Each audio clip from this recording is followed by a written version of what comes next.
Here I am to worship, here I am to bow down, here I am to say that you're my God. You're altogether lovely, altogether worthy. 할렐루야. 오늘도 거룩한 리듬으로 하루를 시작하신 여러분의 삶을 축복합니다. 순간순간 날마다 모든 날의 주인 되신 주님 앞에 우리 삶을 내어드리고 또 주님과 함께 동행하는 하루가 될 수 있기를 원합니다. 오늘도 최고의 하루가 되시기를 축복합니다. 이제 우리 함께 찬양하며 우리 아침을 열도록 하겠습니다.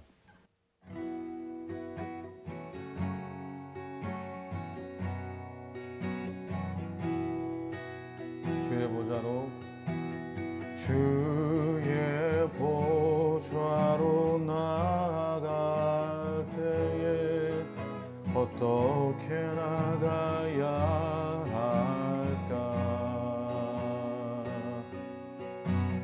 나를 구원한 주의 십자가 그것을 믿으며 가네.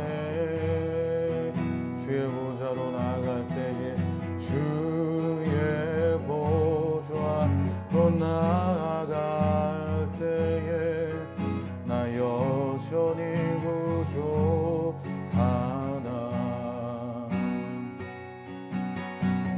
나를 품으신 주의 그 사랑 그것을 믿으며 가네. 자격 없는 내 힘이 아닌 오직 예수님의 보혈로 자격 없는 내 힘이 아닌 오직 예수님의 보혈로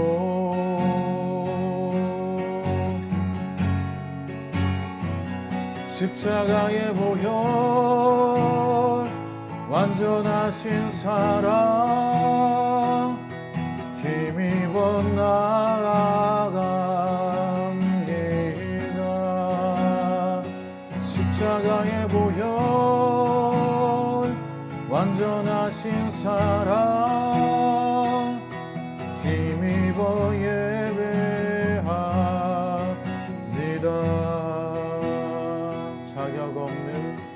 자격 없는 내 힘이 아닌 오직 예수님의 보혈로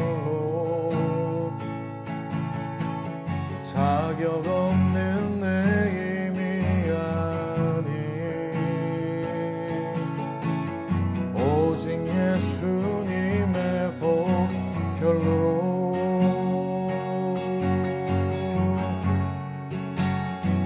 십자가의 보혈 완전하신 사랑 힘입어 나아갑니다. 십자가의 보혈 완전하신 사랑 힘입어 예배합니다. 십자가의 보혈 십자가의 보혈 완전하신 사랑 힘입어 나아갑니다. 십자가의 보혈 완전하신 사랑 힘입어 예배합니다.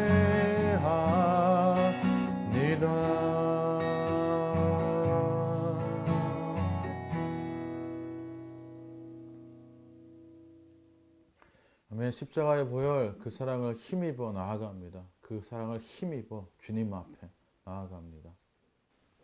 오늘 아침 우리에게 주시는 말씀은 출애굽기 29장 10절부터 37절까지의 말씀입니다. 출애굽기 29장 10절부터 37절까지의 말씀.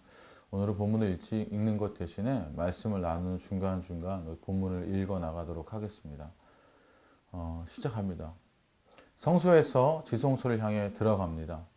지성소는 히브리 말로 거룩함 중에 거룩함, 최고의 거룩한 곳이라는 뜻입니다. 주님의 임재를 상징합니다. 성막의 가장 거룩한 곳 안에 있는 지성소는 이스라엘 가운데 거하시는 하나님의 특별한 거처였습니다. 지성소는 길이, 너비, 높이가 똑같은 6평 정도의 작은 방인데 그곳에 주님의 임재가 있었습니다. 그리고 지성소로 들어가는 대제사장은 자신을 정결하게 씻어야 하고 특별한 옷을 입어야 하고 하나님의 직접적인 임재로부터 자신의 두 눈을 연기로 가리우기 위해 태울 향을 가져와야 하고 죄를 대속할 피를 가져와야만 했습니다. 오늘 우리가 읽은 본문은 어제 제사장의 위임식에 대한 준비사항과 제사장들을 정결하게 하시는 예식에 이어서 제사장을 하나님 앞에 세우는 제사장의 위임식에서 속죄제와 번제와 화목제 그리고 기타 규례에 대한 말씀입니다. 제사장의 위임식에는 3마리의 짐승이 필요합니다. 숫송아지 1마리와 양 2마리입니다. 각각 그 짐승들이 어떻게 필요한지, 짐승을 제물로 드릴 때 어떤 과정을 거쳐야 하는지 오늘 본문의 말씀을 통해서 가르쳐주고 있습니다. 제사장들의 정결 예식이 끝나면 의복을 입고 나면 이후에 본격적인 위임식 준비가 시작됩니다. 첫 번째 짐승을 제물로 드리는데 속죄제를 위해서 숫송아지를 제물로 드립니다. 10절부터 14절까지의 말씀입니다. 숫소를 회막 앞으로 끌어다가 아론과 그의 아들들이 그 숫소의 머리에 두 손을 얹게 한 다음에 회막 어기 주 앞에서 그 숫소를 잡아라. 그리고 그 숫소의 피를 받아다가 너희 손가락으로 제단에 뿌려 바르고 나머지 피는 모두 제단 밑에 부어라. 내장을 덮은 모든 기름기와 간에 붙은 기름덩어리와 두 콩팥과 거기에 붙은 기름기를 떼어내어 제단 위에서 살라 바쳐라. 숫소의 고기와 가죽과 똥은 진 바깥에서 불에 태워라. 이것이 바로 속죄의 제사이다. 위임식 속죄제의 규례로 희생제물을 잡기에 앞서 제물의 머리에 안수하는 것은 안수하는 이 죄가 희생제물에게 전가된다는 의미가 있습니다. 이는 구속 역사의 중심 사상인 대속 원리입니다. 제사장이 죄를 씻기고 거룩하게 하기 위한 안수 의식은 모든 백성들에게도 동일하게 적용이 됩니다. 희생 제물은 회막들 북편에서 잡습니다. 이는 회막들 성소 앞에 있는 번제단을 중심으로 동쪽에는 성막의 출입문, 서쪽에는 물두멍과 성소 입구가 있고 남쪽에는 번제단을 오르는 경사면이 있어 북쪽이 희생 제물을 잡을 공간으로 가장 적합했기 때문입니다. 이 북쪽들은 여호와 앞으로 언급되는데 회막이 하나님이 거하시는 거룩한 초소이기 때문입니다. 숫송아지의 피를 번제단 내 모퉁이에 있는 제단 뿔에 바르는 것은 하나님의 제단을 정결케 하는 상징적인 행동이고 또한 제사를 통해 하나님께서 주시는 생명에 참여함을 상징하기도 합니다. 번제단 내 뿔에 바르고 남은 피는 모두 밑에 부었습니다. 이는 속죄 의식에 사용한 거룩한 희생의 피가 다른 목적으로 남용되는 것을 방지하기 위함입니다. 일단 하나님께 드려진 제물은 거룩하기 때문에 결코 부정한 인간의 손에 훼손되어서는 안 되기 때문입니다. 기름은 짐승을 살찌게 하는 영양의 공급원이기 때문에 제물 중 가장 좋은 부위로 간주되었습니다. 따라서 희생제물의 기름 부위를 제단에서 하나님께 드리는 것은 가장 고귀하고 아름다운 것을 드리는 것입니다. 즉 우리가 가진 가장 좋은 것으로 하나님을 섬기는 것을 교훈합니다. 희생제물의 고기와 가죽과 똥은 진 밖에서 불태우는데 이는 희생제물이 인간의 죄를 대신해서 죽은 부정한 짐승이 되었기 때문입니다. 진 밖에서 불살라진 희생제물은 성문 밖에서 고난을 당하신 예수 그리스도를 상징합니다. 이제 속죄제는 제사장의 위임을 위한 제사입니다. 죄 문제를 해결하지 않고는 하나님 앞에 설 수 없기 때문입니다. 이제 위임식에서 두 번째로 드려지는 제물은 순양입니다. 15절부터 18절까지의 말씀입니다. 아론과 그의 아들들에게 순양 1마리를 끌어다 주고 그 순양의 머리 위에 그들이 손을 얹게 한 다음 그 순양을 잡고 피를 받아서 제단 둘레에 뿌려라. 그 순양의 각을 뜬 다음 내장과 다리는 씻어서 각을 뜬 고기와 머리 위에 얹어 놓아라. 이렇게 하여 그 순양 전체를 하나님 제단 위에서 통째로 살라 바쳐라. 이것이 바로 나 주에게 드리는 번제이며 이것이 바로 향기로 나 주를 기쁘게 살라 바치는 제물이다. 위임식 번제의 규례로 제일 먼저 제물의 머리에 안수하는 의식을 거행하는데 그 의미는 동일합니다. 속죄자가 희생제물의 기름만을 하나님께 드리는 것에 비해 번제는 양을 온전히 불태워 하나님께 바치는데 이것은 자기 자신을 온전히 불태워 바친다는 온전한 헌신을 의미합니다. 순양의 피는 단주에 골고루 쏟아 뿌리도록 했습니다. 이는 하나님의 제단을 정결케 한다는 상징적인 의미입니다. 번제물을 드릴 때에는 먼저 각을 뜬 다음 장부 즉 내장과 다리는 깨끗하게 씻어야 하는데 피와 오물을 제거하는 것입니다. 번제는 올라간다는 뜻으로 희생 제물 전체를 남김없이 태워 그 연기가 온전히 하늘로 올라가도록 드리는 제사입니다. 제사 드리는 자가 자신을 하나님께 온전히 드린다는 헌신의 의미를 가집니다. 향기로운 냄새는 안식하게 하는 냄새 또는 쉬게 하는 냄새라는 뜻인데 하나님께서 제물의 향기를 맡으시고 죄인을 향한 진노를 거두시어 안식의 상태를 취하신다는 의미입니다. 이는 결국 하나님 뜻에 부합되는 제사만이 진정 하나님께서 기쁘게 받으신다는 사실을 우리에게 가르쳐 줍니다. 바울은 바로 이런 제사를 거룩한 산제사라고 로마서 12장 1절을 통해서 말합니다. 그리고 화제라는 표현이 있었는데요. 이 화제는 번제, 소제, 화목제, 속죄제, 속건제라는 이 5대 제사의 내용이 아닌 제사를 드리는 4가지 방법 중에 하나로서 불태워서 드리는 제사를 의미하는 것입니다. 그래서 화제로서의 번제를 주님 앞에 내어드리는 것입니다. 이제 마지막 순양을 제물로 드립니다. 19절을 보면 너는 다시 다른 순양 한 마리를 끌어다 놓고 아론과 그의 아들들이 그 순양의 머리 위에 손을 얹게 한 다음이라고 되어 있습니다. 19절부터 28절까지는 위임식 화목제의 규례입니다. 다른 순양이란 위임식을 위해 마련된 새 제물, 숫소 하나와 순양 둘 중 마지막 것으로서 위임식의 순양이라도 불리는 화목제물을 뜻합니다. 20절과 21절에 그 순양을 잡고 피를 받아서 아론의 오른쪽 귓불과 그의 아들들의 오른쪽 귓불에 바르고 그 오른쪽 엄지와 오른발 엄지에도 발라라. 그리고 남은 피를 제단 둘레에 뿌려라. 너는 제단 위에 있는 피와 거룩하게 구별하는 기름을 가져다가 아론과 그의 옷 위에 뿌리고 아론의 아들들과 그들의 옷 위에 뿌려라. 그렇게 하면 아론과 그의 옷과 그의 아들들과 그들의 옷이 거룩하게 된다. 20절과 21절은 제사장의 위임식에서 절정에 해당하는 장면으로 성경에서도 이곳에서만 나오는 오늘 본문에서만 등장하는 독특한 의식입니다.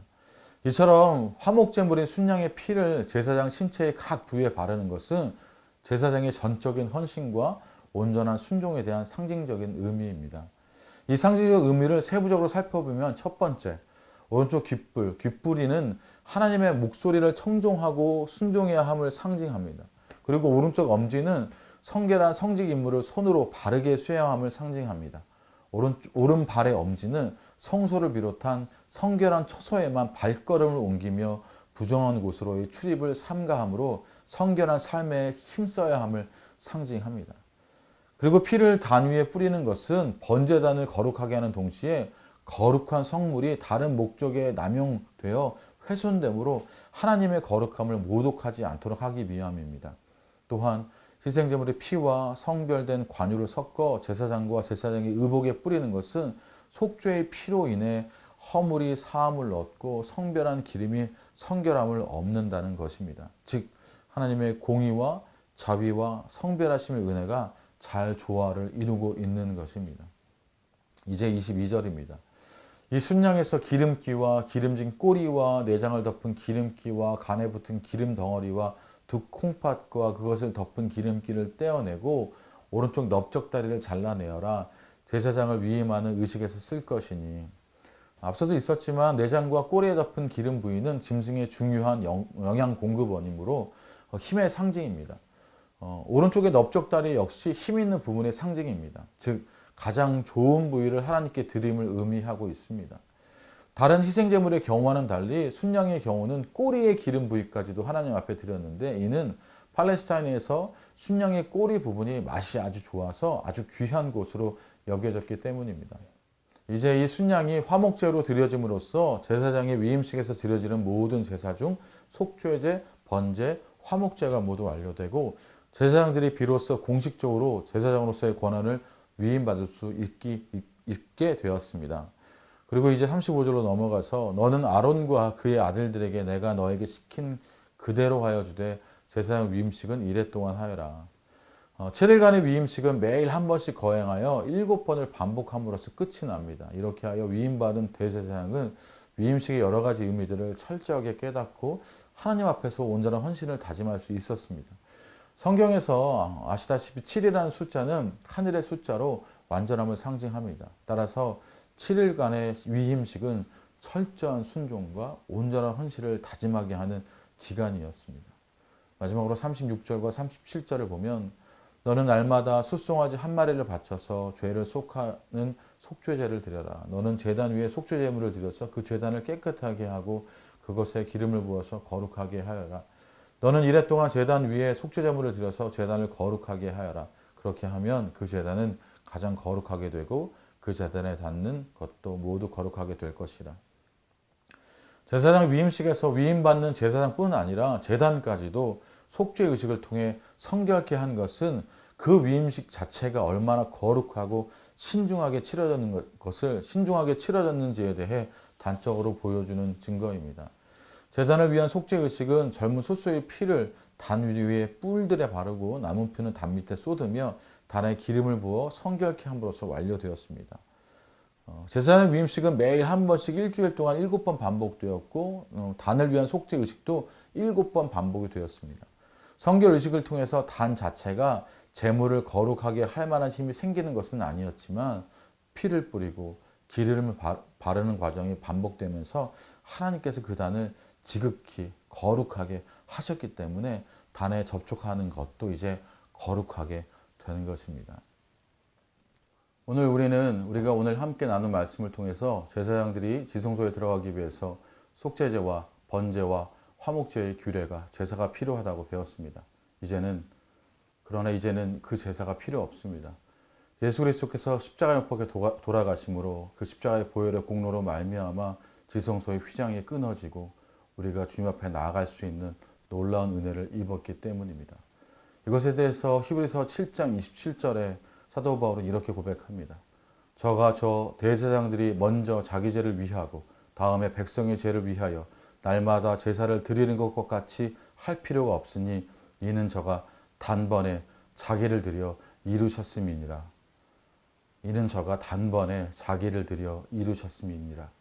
그렇습니다. 예수 그리스도의 보혈로 말미암아 주님과 하나님과 우리의 끊어졌던 관계가 회복되어지고 주님 안에 은혜를 누리며 살 수 있게 되었습니다. 또 특별히 오늘의 말씀이 제사장들인 목사들의 삶 가운데만 필요한 것이 아닌가라고 생각하실지도 모르겠습니다. 그렇지 않습니다. 오늘 말씀처럼 이 정결케 하시고 거룩케 하시는 그 사람들은 저와 여러분 모두 가운데 그리스도인들 모두 가운데 필요한 정결한 예식입니다. 우리가 주님을 닮아갈수록 그렇게 거룩함으로 주님을 닮아가는 놀라운 은혜들이 저와 여러분 가운데 있기를 소원합니다. 이 시간 우리 함께 그렇게 기도하며 나아갔으면 좋겠습니다. 주님, 먼저는 그 은혜를 우리가 날마다 깊이 기억하고 경험하고 우리의 모든 감각들이 그렇게 주님을 느끼며 살아갈 수 있도록 주님 도와주십소서.